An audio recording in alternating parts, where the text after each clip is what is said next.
Hello friends.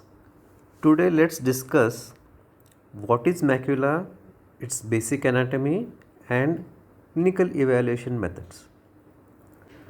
The light rays entering the eye gets focused to form an image on the central part of the retina which is called as macula. This is how the retina looks like and the macula lies in the central portion of the retina. This is a magnified view of the macula, which is the central 5.5 millimeter zone of the retina adjacent to the optic disc. The bottom image is a cross section of the optic nerve and macula using optical coherence tomography, that is OCT.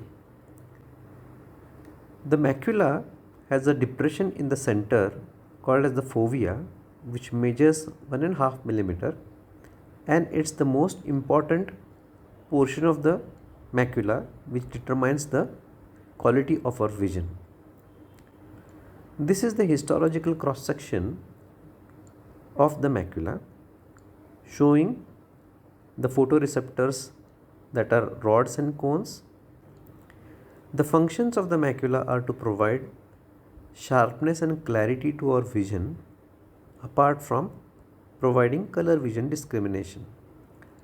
These specialized functions need adequate light and hence we cannot perceive objects in the dark.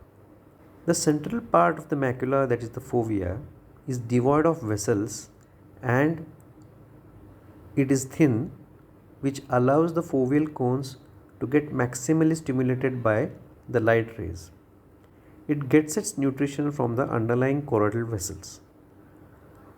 Though this specular architecture ensures high quality vision, it also makes it susceptible to damage from diseases of adjacent structures like retinal vessels in diabetic or hypertensive retinopathy and choroidal vascular diseases like central serous retinopathy. The central photoreceptors can get dysfunctional with age, causing diseases like age-related macular degeneration.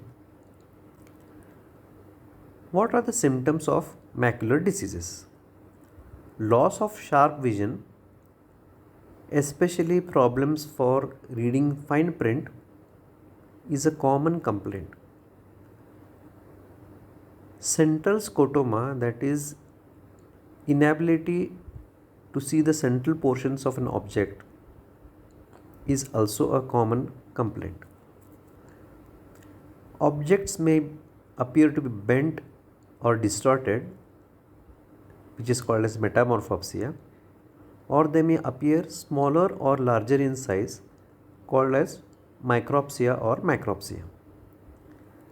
Some persons can also complain of intolerance to light, that is photosensitivity, or inability to see properly in brightly lighted conditions, which is called as hemerelopia.